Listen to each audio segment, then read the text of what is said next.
Saudi আরবের Jeddah সফর করছেন ইতালির প্রধানমন্ত্রী জর্জা মেলোনি। শুক্রবার দুদিনের সফরে গিয়েছেন তিনি। ইরান যুদ্ধ শুরুর পর এই প্রথম কোনো ইউরোপিয়ান শীর্ষ নেতা মধ্যপ্রাচ্যের দেশ সফর করছেন।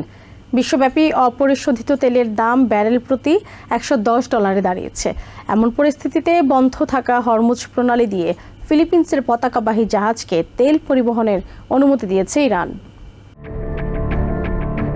ইরান যুদ্ধের কারণে তেলের বাজারে অস্থির অবস্থা থাকায় জ্বালানি সংকটের মুখে এশিয়া ও ইউরোপের অনেক দেশ। এমন পরিস্থিতিতে সৌদি আরব সফরে গেছেন ইটালিয়ান প্রধানমন্ত্রী জর্জা মেলোনি। 2 দিনের সফরে শুক্রবার জেদ্দা পৌঁছেছেন তিনি। ইরান যুদ্ধ শুরুর পর মধ্যপ্রাচ্যের দেশগুলোর প্রতি সমর্থন জানাতে ইউরোপিয়ান শীর্ষ নেতাদের মধ্যে তিনি প্রথম এই অঞ্চল সফর করছেন। সৌদি আরব সফরের পর কাতার ও ইউনাইটেড আরব আমিরাতও সফর করবেন ইটালিয়ান প্রধানমন্ত্রী। ইরান যুদ্ধ শুরুর আগে ইতালির মোট চাহিদার 10% এলপিজি আমদানি হতো কাতারের প্রাকৃতিক গ্যাস ক্ষেত্র থেকে। একই সঙ্গে দেশটির মোট জ্বালানি তেলের 12% আমদানি হতো মধ্যপ্রাচ্যের বিভিন্ন তেল শোধনাগার থেকে। হরমুজ প্রণালী বন্ধ হওয়ায় এলএনজি রপ্তানি সাময়িক স্থগিত রয়েছে। ফলে এপ্রিল থেকে জুনের মাঝামাঝি পর্যন্ত সময়ে ইতালির প্রয়োজনীয় 10টি কার্গো পাঠানো হবে না বলেও জানানো হয়। ঘাটতি পূরণে জুন মাস থেকে আমেরিকার গোল্ডেন বাস এলএনজি থেকে এলএনজি সংগ্রহ করবে ইতালি। 1 মাসেরও বেশি সময় হরমুজ প্রণালী বন্ধ থাকায় এর প্রভাব পড়েছে তেলের আন্তর্জাতিক বাজারে। ক্রুড অয়েলের দাম ব্যারেল প্রতি $110 ছাড়িয়েছে।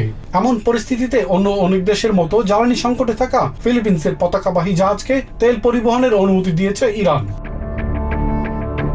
এদিকে শুক্রবার নিজেদের দেশ থেকে আমেরিকান সেনাদের সরে যাওয়ার দাবিতে বিক্ষোভ করেছে ইরাকের শিয়া সম্প্রদায়ের মুসলমানরা। বাগদাদে হওয়া এই বিক্ষোভে ইরাকের পাশাপাশি ইরানের পতাকা এবং মুস্তফা খামেনি ও আলী খামেনির ছবিও বহন করে বিক্ষোভকারীরা। তারা ইসলামী রাষ্ট্রগুলো থেকে আমেরিকান সেনাদের প্রত্যাহারের দাবি জানায়।